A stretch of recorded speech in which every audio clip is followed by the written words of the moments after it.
When I was 12 years old, my father took me out behind the barn and showed me how to replace a fuel filter on a generator. He handed me the wrench and said, "This land runs because we know how to keep it running." That stuck with me every day since. I guess that's why even now, at 42, I still live on the same 12-acre plot my folks left me, tucked away just outside Tulsa, Oklahoma. Some people say it's outdated, stubborn, antisocial, but I call it mine. And in a world that's always trying to sell you something or squeeze you into some box, that means everything. The house isn't fancy ranch style. Built back in the 70s with a wraparound porch, I rebuilt myself after a tornado took half of it in 2014. There's a solar rig out back I installed piece by piece over 3 summers, a well that taps deeper than any HOA would approve of, and a workshop I treat better than my own bedroom. I'm not off the grid, not exactly, but close enough that when the lights go out in town, mine stay on. For years, my closest neighbors were deer, and the occasional cow that wandered over from Tom Albertson's spread to the east. That changed about 4 years ago, when the developers showed up with blueprints and smiles and promises of a modern, unified community experience. What they meant was boxy prefab homes packed onto quarter-acre lots with strict lawn regulations and a color-coded mailbox policy I kept to myself. They built a perimeter fence, but their edge butted right up to my western boundary. I figured that would be the end of it. It wasn't. 2 months ago, I got a letter in a crisp white envelope. No return address, just embossed initials, SHHA, Sunny Hollow Homeowners Association. Inside was a typed note and an offer. They wanted to buy my land, claimed it was for community expansion and that I'd be fairly compensated based on recent appraisals. I didn't even make it past the second paragraph before tossing it in the fire pit out back. 2 weeks later came a second letter. Same EI initials, same faux professional tone, this time with a highlighted number, $600,000. I laughed out loud. That might have sounded generous to someone who didn't know what they had, but I knew every inch of this land. Where the water ran, where the cottonwoods leaned in summer, where my dog Banjo liked to nap in the shade. You can't put a price tag on that. Then came the visit. I was fixing the fence by the south pasture when I heard tires on gravel. Slow, deliberate. I wiped my hands and turned to see a spotless white SUV roll up and park just outside the gate. Out stepped a woman in a pale blue pantsuit, clipboard in hand, heels clicking like she owned the place. "Mr. Reed?" she asked with a wide rehearsed smile. "That's me," I replied cautiously. "I'm Karen Martell, president of the Sunny Hollow Homeowners Association. We've sent you a few letters, I noticed." She launched into a speech about shared community values, expansion plans, how she envisioned cohesive residential harmony that extended past the current boundaries. It was like someone had fed a realtor chatbot too much coffee. I waited until she paused for breath. "Not interested," I said flatly. Her smile didn't even flicker. "Well, I understand this property may hold sentimental value, but I'd encourage you to think of the bigger picture." I gestured to the open field behind me. "This is my bigger picture." Something shifted in her eyes, then just a flicker like a shadow passing behind her pupils. But the smile came right back. "Of course you have my card," she said, placing it on my fence post like she was marking territory. Then she turned, got back in her SUV, and drove off, slow and deliberate, same as she came. For a while, I figured that was it. Rebuffed the sales pitch. Life goes on. But the next week, I noticed a white sedan parked by the HOA's edge of the property. It didn't move for hours. The day after that, 2 men in safety vests were seen walking the perimeter with clipboards and measuring tape. I watched them from my porch, arms crossed, not saying a word.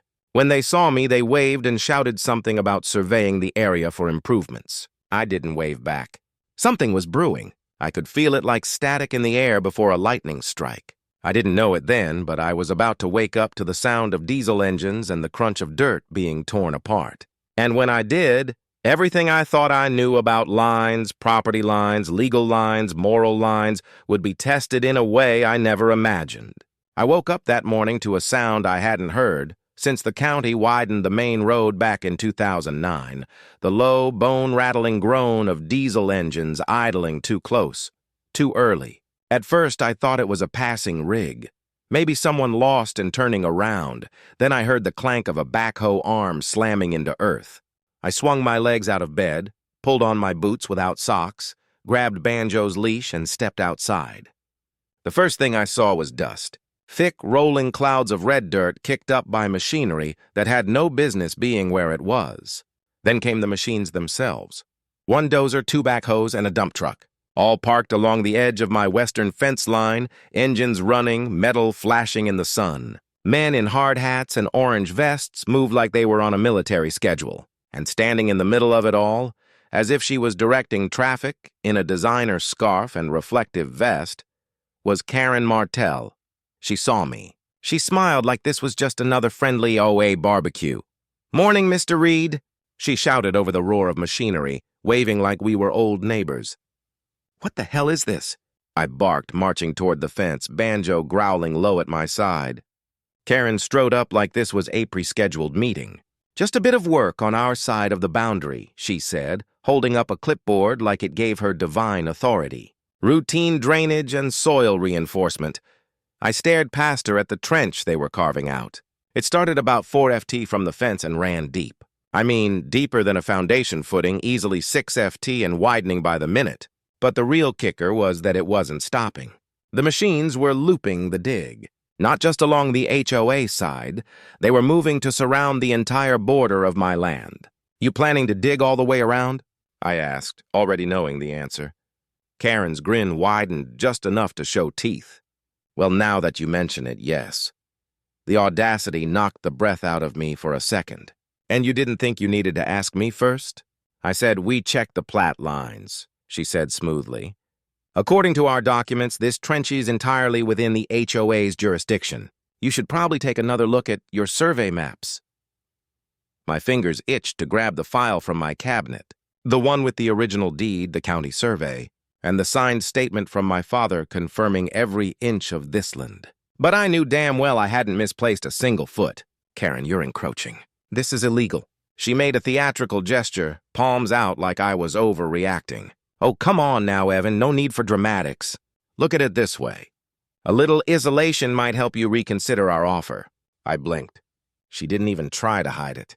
"You're trapping me on my own land." "Not trapping," she said, voice syrupy sweet. "Just creating a little breathing room." I looked at the dozer, now pivoting toward my eastern boundary.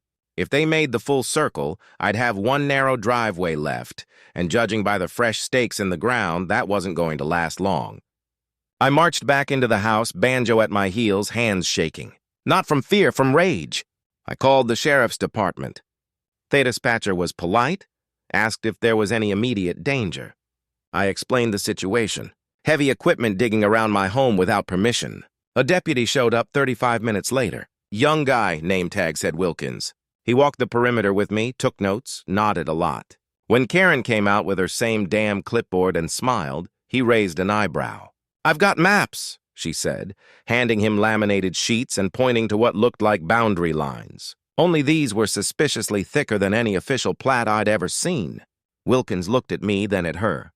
"We'll have to verify this with the county," he said. "For now, no one's crossing into your home lot." Technically, I repeated, jaw tightening.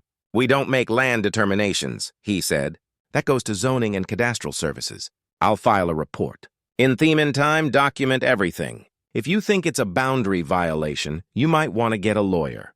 Karen was already smirking behind him, waving her clipboard like a victory flag. That night, I sat on the porch with Banjo asleep by my boot and a lukewarm beer in hand. I watched the last backhoe idle away, leaving behind a half-dug ditch that ran like a scar along my land. The trench was already close to 5 FT wide and deeper than I cared to measure in the dark.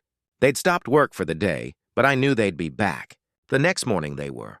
The machines returned, and this time they didn't bother keeping to one side.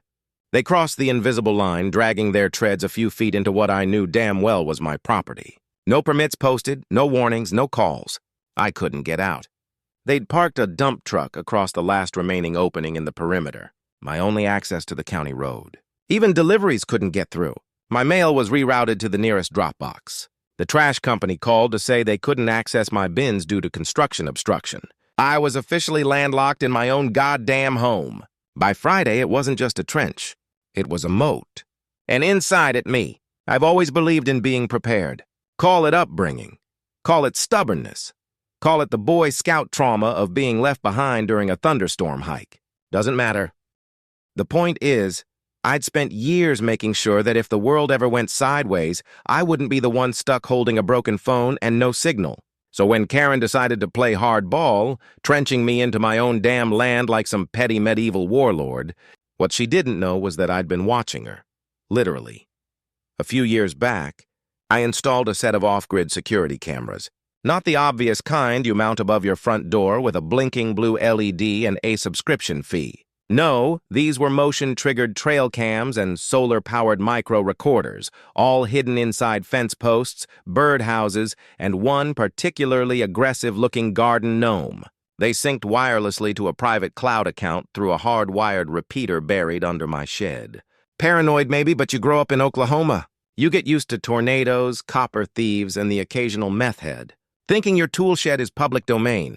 That week, those cameras earned their damn keep. The footage was gold. One clip showed the backhoe clearly crossing the boundary. I had the original property markers in frame for comparison.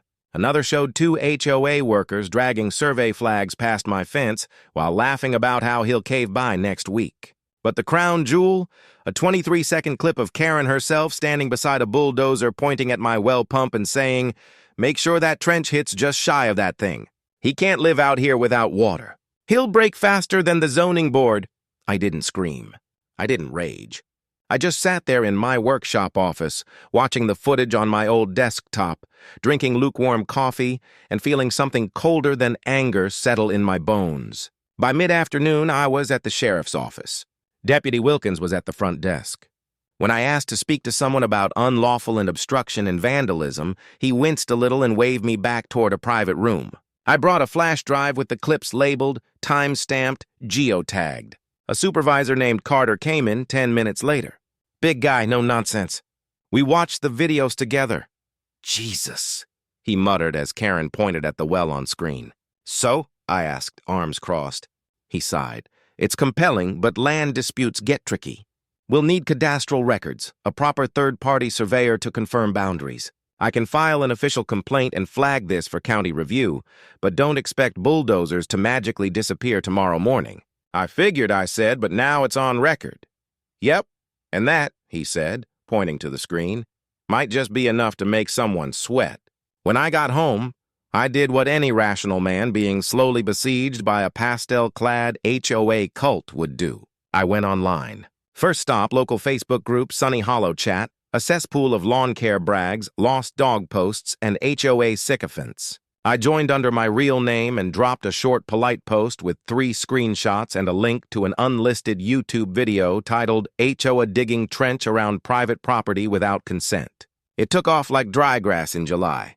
Comments rolled in. A few were from Karen's loyalists, folks who'd clearly mistaken fascism for community spirit. But most were shocked. One guy posted, "Wait, that's around Evans Place? That's not even in the HOA." A woman added, "Is this even legal?" Within the hour, someone had tagged the local news station. By that evening, my inbox was flooded. Reporters, podcasters, random strangers asking for permission to repost. I said yes to everything. I also got a text from a number I didn't recognize. "Nice video. I'd take your next few grocery deliveries by drone if I were you. Unknown." Cute. Meanwhile, the HOA didn't sit still. The next morning, I got an email from someone named Trevor Henley, HOA counsel. It was a cease and desist for defamatory content. I laughed so hard I almost dropped my coffee. I responded with one sentence. "See you in court. I've got more footage than Netflix." But Karen wasn't done.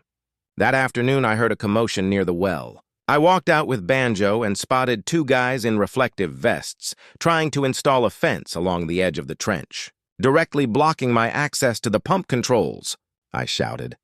They claimed they were securing a hazard zone. "You're trespassing," I snapped. "I have you on camera."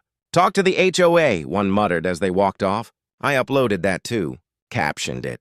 "They just blocked my water." Sunny Hollow doubles down. By sunset, the video had 10,000 views, and the local news had left me a voicemail asking for an interview. It wasn't much, not yet, but something had shifted. The world was watching. Karen had dug a trench thinking she was isolating me. But what she didn't count on, I'd built a bridge, and it was made of surveillance footage, public outrage. and one very pissed-off Oklahoma who wasn't about to let his home be swallowed up by pastel-wearing tyrants with bulldozers. The thing about a trench is once you dig it, it wants to get deeper. Same goes for idiots with power complexes. After my videos started making the rounds, I expected the HOA to panic, maybe retreat, maybe go quiet, maybe even apologize. But no, Karen and her band of overly moisturized suburban warlords doubled down like they were running a damn casino and had the devil's luck on their side. It started with trucks, gravel trucks. 3 of them pulled in early Monday morning, kicking up dust and spilling chunks of limestone across the access road. They dumped the load right into the open trench near my eastern gate, the only place not fully severed from the outside world. By the time I got outside, one of the workers was spreading the gravel into what looked suspiciously like a roadway. "Whoa, hold up," I said, marching over. Hard hat guy didn't even blink. "Hey, construction zone," he grunted. "Authorized egress path." "Authorized by who?" He tapped a laminated permit badge in his vest. It read, Sunny Hollow Infrastructure Division, which as far as I could tell was just a sticker someone slapped onto a clipboard during brunch. "You're not coming through my land," he shrugged. "Not your land." I pointed to the original survey marker which I had staked into the ground myself. "That is 5F'd inside my boundary. You are officially trespassing." Smile. "You're on about 9 cameras right now." They left eventually, but the gravel stayed packed tight and level like a driveway to nowhere. Then came the next move. They cut off access to my well. It didn't happen with a bang.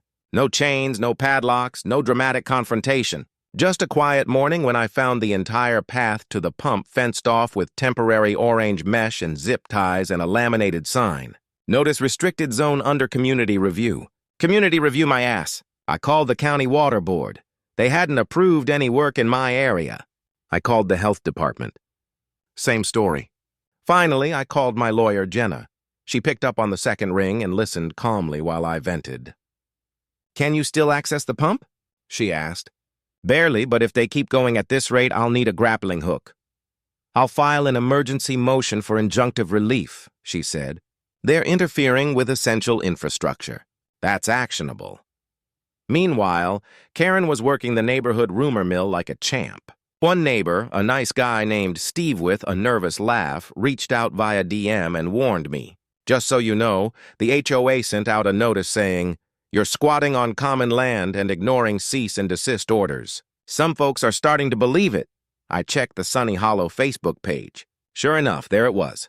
Community alert. Ongoing issue with a non-compliant property bordering HOA land. Resident has refused multiple legal requests and ISA obstructing community infrastructure upgrades. We appreciate your patience during this process. That post had 57 comments, most of them supportive, but a few started toe-turn. People asking things like, "Wait, I thought his land wasn't in the HOA. Or didn't that guy grow up there?" One woman even said, "I don't know what's going on, but digging a trench around someone's house feels medieval." Damn right, Susan. I kept feeding the fire. Every morning I posted a new clip. Trucks blocking deliveries, workers tearing into my drainage path, Karen walking along the edge of the trench like she was scouting for siege weapons. My follower count doubled, then tripled. People from out of state started sharing memes. When the HOA becomes a dictatorship, you build a moat. Even a local news channel came knocking. Literally, the poor reporter had to park half a mile out and hike through the woods just to reach my fence line. We stood under the shade of a peon tree while I explained how I'd been walled in by people who still held meetings about mailbox color codes. "Is it true they blocked your well access?" she asked. "Yep. Next week they're probably going to try cutting off my oxygen." The segment aired that night. It was short, dramatic, and ended with a slow zoom in on Karen's trench with ominous music playing in the background. It nearly choked on my dinner. I wish I could say that was the turning point. But then, like some kind of HOA escalation speed run, they escalated again. At exactly 2:43 a.m. Wednesday morning, I was woken by Banjo's growling, not barking. Growling, that low warning noise he only uses for raccoons or very dumb people. I looked out the front window and saw movement near the trench. Flashlights bobbing, the clank of metal, low voices. I grabbed my boots and coat and crept out the side door with my phone in one hand and a crowbar in the other. 2 men in matching HOA security windbreakers were unloading concrete blocks from the back of a pickup truck and dropping them into the trench. right where I'd cleared Asmal Passage earlier that day to haul in water barrels, standing nearby, watching in silence. Karen, no clipboard this time. No scarf, just a smug smile and arms crossed like this was exactly what she'd been waiting for. I didn't say anything. I just raised my phone, turned on the flash, and filmed. That clip would be the next thing I uploaded, and the one that finally made the sheriff's department stop sitting on their hands. But I'll get to that. After that night, I didn't sleep. Not because I was scared. No, I was past fear. I was pissed. There's a fine line between pressure and provocation, and Karen had finally crossed it in steel-toed boots. I sat in my workshop for hours reviewing the footage from my cameras. Every frame of those security guys hauling concrete into the trench. Karen, arms crossed, giving them the kind of nod you see in mob movies right before someone gets dumped into a river. One of the Block 7 had spray-painted markings on it. HOA codes, maybe. I zoomed in, logged timestamps, clipped the files. Then I called Jenna. She didn't even say hello. "You okay?" she asked. "They're coming at night now," I said. Karen watched while they filled in my exit path with concrete on video. A pause. "I'll draft an emergency motion tonight. This is criminal now. We'll file in the morning, but I didn't wait for court. I waited until the next night. Same time, same creeping diesel engine. I was sitting in the dark, porch light off, banjo curled by the door like a coiled spring. I'd already made my choice. I was done watching them destroy my land and call it landscaping. Done being reasonable. When the same pickup truck rumbled up and back toward the trench, I stepped out slowly, deliberately, rifle slung over one shoulder. 12-gauge, legally owned, clean and loaded. Evening, I sighed loud and flat. The two guys froze mid-lift. One had a cinder block in his hands. The other was mid-step, half in the trench. Karen, standing farther back this time in a different jacket, stiffened. "I'm going to be real clear," I continued. "Not raising the gun, not threatening, just present. This is private property. What you're doing is criminal trespass. If you set one more foot on my land, I will respond accordingly. Oklahoma law allows me to defend my home and property." The guy with the block set it down gently like it might explode. Karen stepped forward, voice high, brittle. "This is outrageous. You're threatening people with a weapon." "No, ma'am," I said as calmly as I could while keeping my voice from shaking with rage. "I'm stating facts. You've dug a trench around my home. You've blocked my water supply. You're destroying my infrastructure, and now you're sending people to sabotage my only access point in the middle of the damn night, all while standing on my land." One of the guys looked at her, then at me, then back at her. "Screw this," he muttered, climbing into the truck. Karen's face twisted. "You'll regret this, Evan. I have every right." "No," I said, raising my phone and hitting record. "You don't?" By the time the sheriff's deputies arrived, and this time they came fast, I was back on the porch. Rifle safely locked inside. Banjo still curled beside me like nothing had happened. The deputy wasn't Wilkins this time. This one was older. Wore a wedding ring and a tired expression. "Mr. Red," he said, tipping his hat. I nodded. "You might want to see something." I showed him the footage from the front-facing camera, the side yard drone, the porch sensor, every second of the drop, the block placement, Karen's silent nods. I didn't need to embellish. The truth was enough. He watched in silence. When the last clip ended, he rubbed his jaw. "All right," he said. "This changes things." They took statements from me, from the retreating block crew. Karen refused to speak without counsel. "Fine by me," I said. I handed them the full footage archive, signed the paperwork, and watched from the porch as Karen's SUV backed down the gravel with no lights on. The next day, Jenna filed a motion to freeze all further construction by HOA until an emergency hearing could be held. The judge, a cranky old veteran named Dudley, granted it within hours. But it didn't stop there because by then the story had blown up. The clip of me confronting Karen, calm, armed, and stone-faced, had gone viral. Not just local viral. I'm talking national headlines like HO traps man on own land with trench. He fights back with footage and firearms.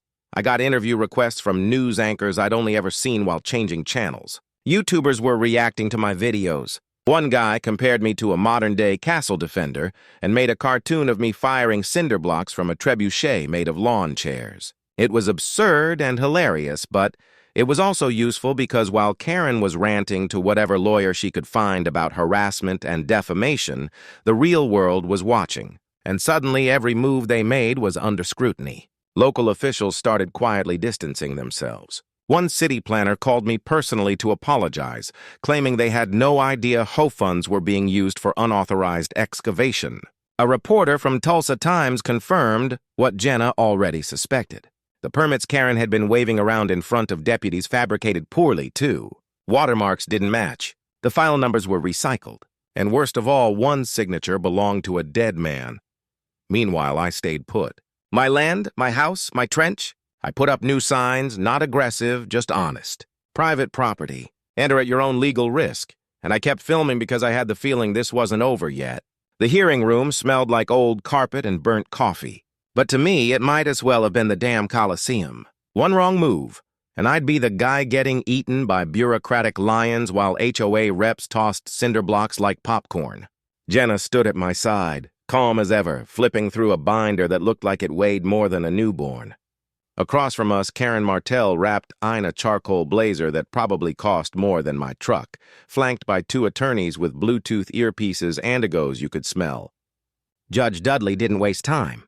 This is an emergency injunction request against Sunny Hollow HOA filed by Mr. Evan Reed, claiming unlawful encroachment, infrastructure sabotage, and harassment. Let's proceed. Karen's lawyer jumped in first. All polish, no substance. He talked about miscommunication, shared boundary ambiguity, and community vision. Claimed the trench was a drainage solution, the block dump was unauthorized subcontractors acting independently, and the surveillance footage was selectively edited. Then Jenna stood up, and I swear she didn't just speak, she carved. She laid out the original survey maps marked and signed by county officials. A timeline of every trench dig, every obstruction with matching video footage. A printed spreadsheet showing HOA budget misuse. Tens of thousands spent on private contractors without community approval. Then came the clincher. Your Honor, the documents the HOA presented to law enforcement last week, we ran them through the registrar's office. They're forgeries. One signature belongs to a county official who died 3 years ago. This is not miscommunication. This is fraud. Karen paled. Her lawyers stopped scribbling. Judge Dudley tapped his pen for a long time before speaking. I'm issuing an immediate cease and desist on all HOA activity involving Mr. Reed's property. The trench must be backfilled, the well unblocked, and access restored within 7 days. A full criminal investigation will follow. I didn't smile, but Jenna did. Just a little. 3 HOA board members resigned the next day. One emailed me anonymously. We were scared to speak out. Thank you. The police raided the HOA office that same week. Turns out Karen had used HOA funds not just for the trench, but for everything: equipment, security, and even her personal landscaping. They froze the HOA's accounts and seized her laptop. Word spread fast, and then they arrested her. Fraud, forgery, conspiracy to intimidate, unlawful construction. The charges stacked like firewood. Her mugshot hit local news before her SUV was even towed. HOA members gathered on sidewalks, stunned. A few clapped. I didn't. I just watched from my porch as the trenching equipment was rolled. Away on flatbeds one by one, and the ground around my land finally began to return to what it always should have been mine. They came to fill the trench on a Tuesday morning. County trucks, not HOA crews, big machines, clean and efficient, undoing weeks of spite in a matter of hours. I stood on the porch with banjo and a cup of coffee, watching as they leveled the dirt, smoothed the road, and opened my land to the world again. Karen didn't show. Last I heard, she was awaiting trial, out on bond, her once pristine HOA kingdom now a legal minefield. Sunny Hollow dissolved the board entirely. A county trustee took over. Homeowners were furious. Some apologized. Some just avoided eye contact. That was fine by me. I got a letter 2 weeks later. Court awarded compensation for damages, legal fees, and emotional distress. Enough to fix the fencing, repave the driveway, and finally install that storm shelter I'd been putting off for years. But more than the money, it was the silence I appreciated. No bulldozers, no fake permits, no pastel tyrants measuring my grass height. A month later, I installed a new fence. Solid cedar, 10 FT tall with real concrete footings. On the west side, he added one little sign. Nothing flashy, just bold black letters on a metal plate. Trench 2025, never again. Banjo sat beside me, tail thumping. Behind us, my land stretched wide and peaceful, just like it was meant to be.